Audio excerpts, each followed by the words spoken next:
Ibu-ibu mama semua tahu nggak apa sih itu penelantarannya? Pernah dengar nggak sih? Pernah. Penelantaran terhadap anak. Ya? Iya Ibu Maya, terima kasih. Jadi anak yang terlantar itu yang tidak diurus oleh bapak ibunya. Terima kasih. Masih ada yang lain? Apa itu penelantaran terhadap anak? Pernah dengar nggak? Mama Bobo?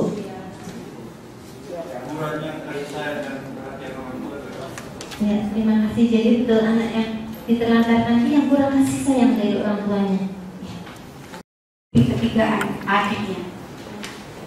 Jauh di sebuah dusun di desa Gunung Lurah, Kecamatan Cilongok, Banyumas, Jawa Tengah, Tasripin 12 tahun, bocah tanggung dari dusun Pesawahan, harus hidup sendiri dan mencari nafkah untuk menghidupi ketiga adiknya.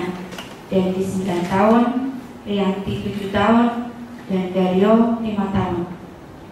Tasripin harus bekerja di sawah agar adik-adiknya bisa tetap makan. Di rumah bilik kayu dengan luas 5 kali 7 meter persegi dengan satu ruang kamar luas 3 kali 3 meter persegi dan sebuah dapur dengan tungku kayu bakar serta isi perabotan yang sangat sederhana dan hanya terdapat 2 buah kursi panjang dan 1 meja beralaskan lantai semen yang sudah pecah. Hidup 4 bocah sebatang kara. Ayah mereka pergi bekerja di Kalimantan bersama kakak ketuanya. Sementara ibunya meninggal akibat tertimbun longsor saat sedang mencari pasir 1 tahun yang lalu. Kini bocah-bocah tersebut harus hidup sebatang kara dan tidur dalam satu kamar dengan kasur dan bantal yang sudah tampak lusuh dengan ditutupi matras.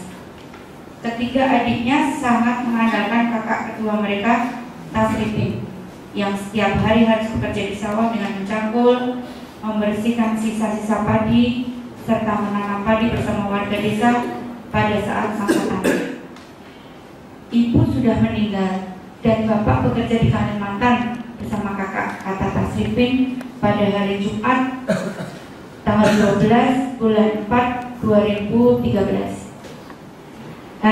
Hampir setiap hari Tasripin mesti pergi ke sawah untuk mencari uang demi menghidupi ketiga adiknya. Para tetangga sekitar yang simpati dengan keadaan Tasripin pun kadang sering membantu memberikan nasi maupun lauk bagi bocah-bocah tersebut.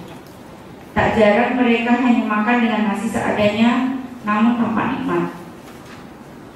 Kalau berangkat ke sawah jam 7 pagi dan pulang jam 11 siang, kadang sehari dapat 30 sampai 40 ribu sehari. Itu beli beras dan sayur, sisanya untuk jajan adik. Jelas bocah yang telah putus sekolah itu. Pagi sebelum dia berangkat ke sawah, Tasripin harus memasak nasi dan sayur untuk adik-adiknya. Selain memasak, dia juga harus mencuci pakaian, menyapu, serta memandikan adik-adiknya. Tapi bukan hanya sekedar memandikan dan memberikan makan untuk adik-adiknya. Dia pun bertanggung jawab terhadap akhlak adik-adiknya dengan mengajak adik-adiknya sholat dan mengaji di musola depan rumahnya.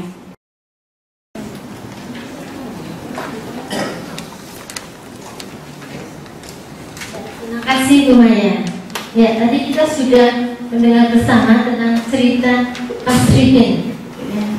Nah, dari cerita tadi, apa saja pekerjaan dan tanggung jawab yang dilakukan oleh Tasripin dalam menghidupi adik-adiknya? Siapa yang bisa memberikan komentarnya? Apa saja pekerjaan dan tanggung jawab yang dilakukan oleh Tasripin dalam menghidupi adik-adiknya? Bekerja di sawah. Bekerja di sawah tadi Ibu.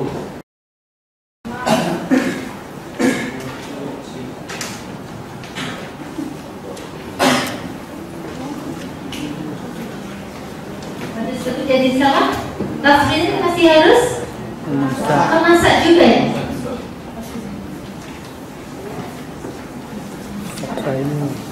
Apalagi yang harus dilakukan oleh Tasripin?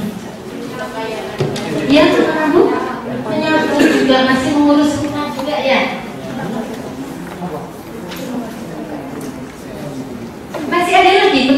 dilakukan oleh Nasrikin untuk menghidupi adik-adiknya ini? Ya, adik-adiknya ya, masih memandikan adik-adiknya. Terima kasih Mama Otni. Masih mengurus adik-adiknya, mandi dan lain sebagainya.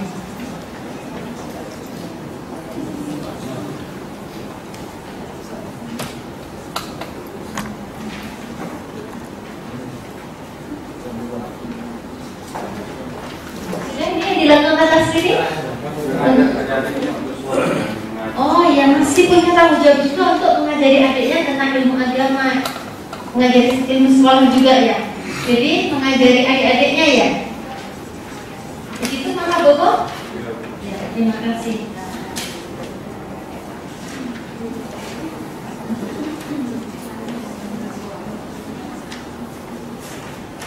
Ya, ternyata untuk anak seusia Nasrikin ini banyak sekali yang dilakukan. Mulai bekerja di sawah, memasak, menyapu, mengurus adik-adiknya sampai mengajari ilmu agama juga. Nah, ibu-ibu mama semua, kira-kira pekerjaan dan tanggung jawab sedemikian ini apakah layak dilakukan oleh anak seusia Nasrikin? Tidak ya, tidak layak ya. Idealnya tidak. Nah, apa yang seharusnya dilakukan oleh ayah atau keluarga Nasrikin di dalam mengurus adik-adiknya? Ini kan tidak layak dilakukan oleh anak seusia Nasrikin. Mestinya masih tanggung jawab ayahnya atau kerabatnya. Apa yang seharusnya dilakukan oleh ayahnya atau kerabatnya terhadap adik-adiknya Nasrikin ini? Tidak meninggalkan mereka untuk bekerja, jauh ya? Tidak bawa mereka bersama.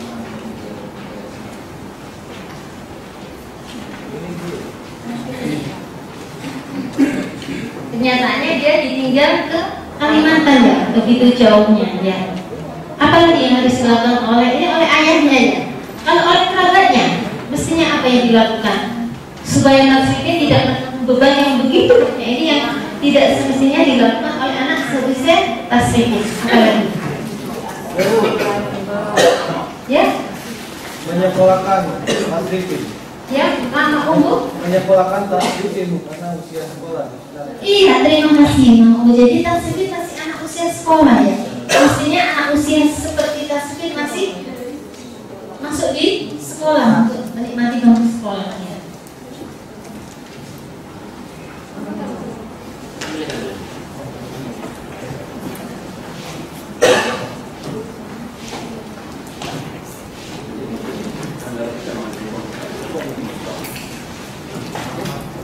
Masih ada lagi yang harus dilakukan oleh keluarganya? Mengurus adik-adik Nasrikin. Ya? Membantu mengurus adik-adik Nasrikin. Oh iya, terima kasih Bu Bibi. Jadi kata Ibu Bibi, kerabatnya harus membantu mengurus adik-adiknya Nasrikin, bukan Nasrikin sendirian ya.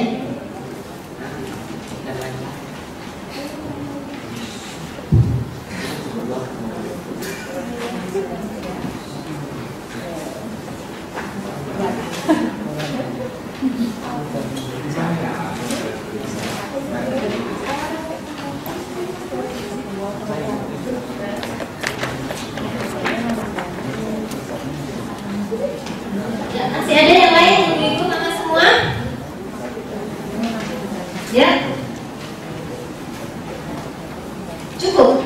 Ya, jadi semua yang sudah kita pelajari tentang cerita Nasrikin tadi ini adalah salah satu bentuk contoh penelantaran terhadap anak, terhadap siapa saja, terhadap Nasrikin dan juga adik-adiknya. Ya, nah bahwa penelantaran tidak dibenarkan untuk dilakukan.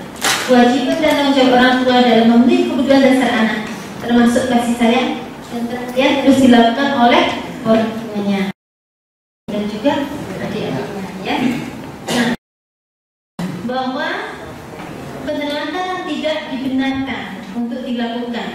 Kewajiban dan tanggung jawab orang tua dalam memenuhi kebutuhan dasar anak, termasuk kasih sayang dan perhatian, harus dilakukan oleh orang tuanya. Nah, sekarang informasi itu bisa kita lihat juga di buku pintar halaman 33. Silakan dibuka buku pintarnya halaman 33. Sudah semuanya ketemu ibu-ibu? Sudah. Ya. Jadi, penelantaran anak adalah tidak dilakukannya kewajiban dan tanggung jawab orang tua atau pengasuh dalam memenuhi kebutuhan dasar anak, baik fisik, psikis, rohani maupun sosial, seperti yang tadi sudah disampaikan ibu-ibu semua di sini. Nah, anak terlantar adalah anak yang karena suatu sebab orang tuanya melalaikan kewajibannya, sehingga kebutuhan anak tidak dapat terpenuhi dengan wajar, baik secara rohani, jasmani maupun sosial. Ini ada dalam Undang-Undang Nomor 4 Tahun 1979 tentang kesejahteraan. Nah, ini seperti juga yang dilakukan oleh Ayat Tasrifin ya, tidak bisa memenuhi kebutuhan